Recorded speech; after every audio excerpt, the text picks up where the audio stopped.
Hey guys, I got something. Hey guys, I got something to show you. I'm touching my toes. 1 second. Ugh. All right, the time is now here. Finally, I can show you the beautiful brand new boat of 2023, the boat that I'm going to be running on my elite tour. I'm so excited. Okay, so we'll get into the nitty gritty. We'll jump in from stern to bow, electronics, and how I got the boat rigged, and we'll just basically give you guys the insight. First of all, we'll just start with it. It's a beautiful Triton XRT. It's a 21-foot boat. She's a lot taller than the Ranger that I was running last year, and I got to break in the motor, and she rides incredibly in rough water. So I'm really excited for when we get into some bigger water and whatnot. Complete with the dual axle trailer, has a pretty sweet little brake on the side of that, which is a great little addition to it, along with that step, which is another amazing addition. But I think the wrap job looked pretty good. I like that we carried on with the same wrap job as last year, just to get a little bit of continuity. And I mean, I'm the year of the dragon, so maybe it's my year, you never know. All right, so we're gonna go start ahead. We'll take a look over here, what we got. Last year I ran 8-foot power poles. This year, I wanted something a little bit different. I noticed that I was having issues when I would try to go down and power pole down to 7 or 6 or 7 foot. Sometimes I wouldn't stick and be able to fish those depths. Now with 10 foot, I don't gotta worry about that. I can actually hit the bottom at 8 foot, sometimes even 9, which is incredible. Last but not least, or up next I should say, is the Merc Pro XS 250 Powerhouse killer motor. Everyone knows Mercury, can't go wrong. Now we're gonna get into the fun stuff. Whew. Okay, so now basically the power of this boat. Getting into my batteries and how I'm running everything. I'm running the Powerhouse lithium system. And these are all lithiums. Here's a dedicated 12-volt battery. This is my cranking battery, which is, I believe it's a Group 31 12-volt with 105 amp hours cranking battery with the restrictor, so it's safe for your Mercury. This is a 16-volt battery, which runs all my electronics. So all 5 of my units, including my 360 and active target, are off of this 16-volt battery right here. There's the charging system. And then over here, I have 2 36-volt batteries that are ran in parallel. And that basically gives me enough power to run all day for probably a couple days actually without having to charge it.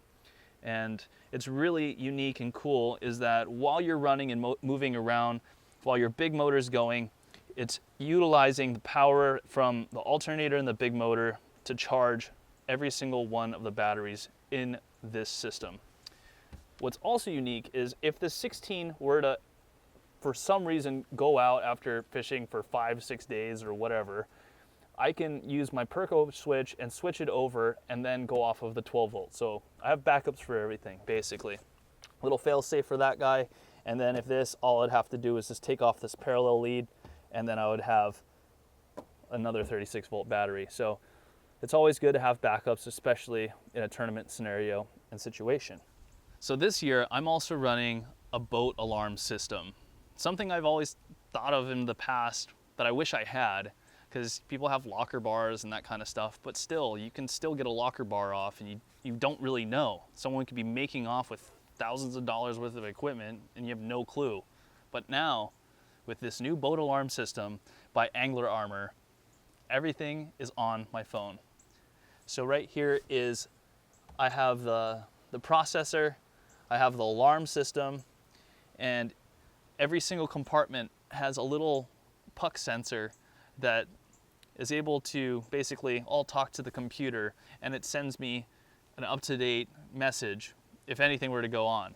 So if the alarm goes off, I get a message, and also, which is a really cool feature about this whole system here, is that while you're charging your boat at night, let's say someone trips over and pulls out your cord and it stops charging your boat, it actually tells you, sends you a message and says, hey, your system got unplugged, so you know that you can go outside, replug it in, or let's say like a breaker switches or something like that.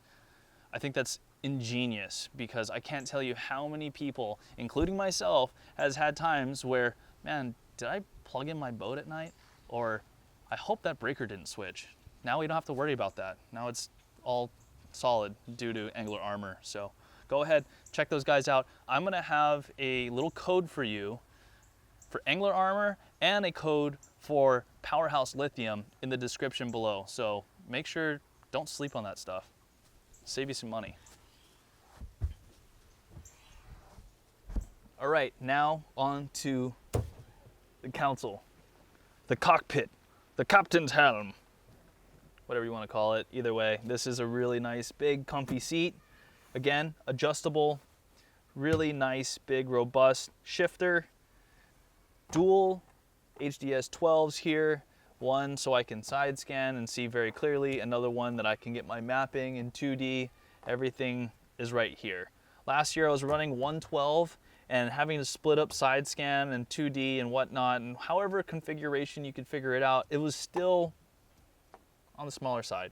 Now, having two, you can dedicate each one for doing something completely different and have just a lot more real estate to look at. And now it being slightly forward instead of being recessed in the console, it's a lot closer to your face. You don't have to have some 19-inch screen in front of you. Now I got two 12s, it's great.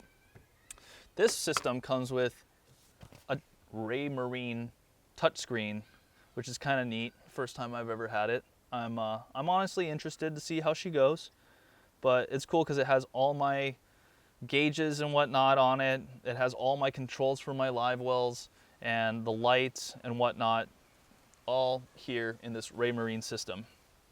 I got my trim, I got my Atlas jack plate control right there, and the cool little part that is just like the little details about this boat that I really like is, well, one, they got a USB charger with a USB-C charger right here, right next to my cup holder, but they also have a cool phone charger, which is like a wireless phone charger. You literally slide your phone in, it charges your iPhone or whatever right here. So that's pretty cool. But besides that, got a hot foot, make sure I can keep both my hands on the steering wheel. Still trying to figure out what height of my jack plate and height of my trim has to be for a boat this big. So any of you guys out there that's ran the XRT, let me know what you have found with best performance in your boats. I mean, it's gonna be my first time running this boat, so anyone that out there has a little bit more experience with it, let me know. I want to hear it. It's always good to get your guys' input, and can constantly don't stop learning. And so leave it down in the comments. Let me know what you think I should do about that, or what you find is your most optimum trim and jack plate height for your Triton. But let's go move up front, shall we? Unlike last year's boat, I no longer have a dual console, which is my initial request, but when you win a boat, you don't really have a choice. Either way, she worked great, I loved her, but now it's free. I'm sorry, my marshals and camera guys. I don't mean to shaft you, but you get a lot more space when doing so. With that, now I got this handy little drawer right here. This is kind of cool.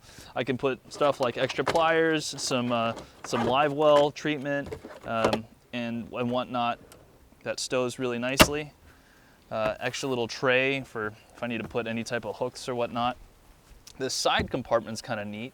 This thing opens up, straps for rods or whatever. I've been using my lure saver there, and can put in. I put extra life vests in there. I actually got some cleaning stuff and whatnot. Just another great little compartment. Chairs are slidable, which are nice. It's always good to be able to have adjustable seats for people. This center compartment, I got my electric sunglasses. These are actually snowboard goggles, so that's my little hack. Instead of getting that big old windshield, snowboard goggles for those cold mornings. I got my Sims gloves for the extra cold mornings, and then I also got my scale, which is great, along with the other things that I like to keep in my little Busby container right here. It just keeps everything, all the stinky stuff, all contained, which is nice. All right, so off to the cooler. This cooler is a lot bigger than my Ranger's cooler. Another thing that I really like that my last year's boat didn't have, the top of the lid's insulated. So now with having this high density foam right here, keeps the ice a lot longer and it's a lot deeper of a cooler. It's actually pretty cool. You have a deeper slot that's dedicated for your ice, and then there's a little shelf where you can put your sandwiches and whatnot, stuff that you don't want soaking and just bathing in it. Okay, so that's the cooler. Giant center compartment. I have all my tackle in here right now, which is gonna change, but as for now, I just kind of wanted to see how much it would hold, and it holds a lot. Like I said, I literally got everything in here right now. And you can see the little angler armor puck up there, another little sensor. But that's ample space. There's also additional rod tubes at the top there. Moving on to these other side compartments. You got this side compartment here, got my active target box up here, and then a bunch of other riggings with a bunch of fuses and whatnot. And oh, speaking of fuses, that reminds me, thank you again to Nathan, Mac, Luke, all the guys over at Sea Clear Power in Alabama. They hooked me up. They took good care of me. They got this whole boat rigged. And this is probably the neatest, most, for the amount of stuff that's in this boat, the way that they were able to rig this boat, it is incredible. And the definition on the actual units themselves with the Sea Clear Power harness is spot on. So big shout out to those guys for taking good care of me and hooking it up. Go check them out if you ever need a boat rigged. So that's just a side compartment right there. Right now I just got a bunch of random extra tackle and whatnot. Big old rod locker. And unlike the Ranger, where you had individual rod tubes that you had to squeeze the tips of your rods into, no more. It's just a big, nice open section that they cut out, and they put a nice hard plastic gasket in there. And so, I mean, there's like 30 rods in there rigged right now. And there's space for more, which is great. So, got that. Got my measuring stick, got my tools on the side right there. And that's basically it for when it comes to storage. Now to the front of this battleship. This is very unlike me. Some of you guys would be like, bro, you're the guy that doesn't use electronics to catch fish. Yeah, this is true, but when going up against this elite field where a lot of these guys are incredible at using electronics, I learned a very, very valuable lesson last year. And the events that the electronics did play, they played huge. So I got them now. So basically, what I'm running is my own system. I'm not sponsored by Lowrance, I'm not sponsored by Humminbird. I'm a free agent in the electronic world, if you will, just because I want to be able to run what I think suits me the best. So this Humminbird unit, this is a Helix 12 that is just for my 360. And the Helix pulls a lot less power than the Solex does, but that's just a side note. 2 HDS 12s. One is for my mapping 2D and downscan, and then my top one for the active target. And this year, instead of mounting it off the shaft of my trolling motor, I decided to mount it to the actual head of the trolling motor. And that way I didn't have to end up messing around with if the angle was on or off. Now I know wherever the trolling motor is pointed, my forward-facing sonar is going to be pointed in that same direction as well. I got my Hydra Wave locked up with there, and then a quick bolt for my speed nut or whatever you want to call it for my Ghost prop. And then I got my controllers for my power poles up here as well. But that's basically it when it comes to the bow. Bass Boat Electronics, triple mount.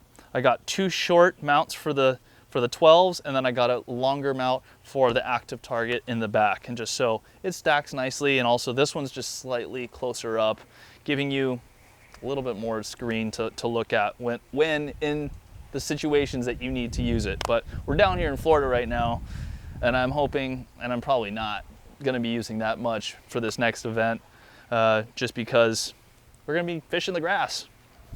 I love grass fishing with electronics off. Chee-hoo!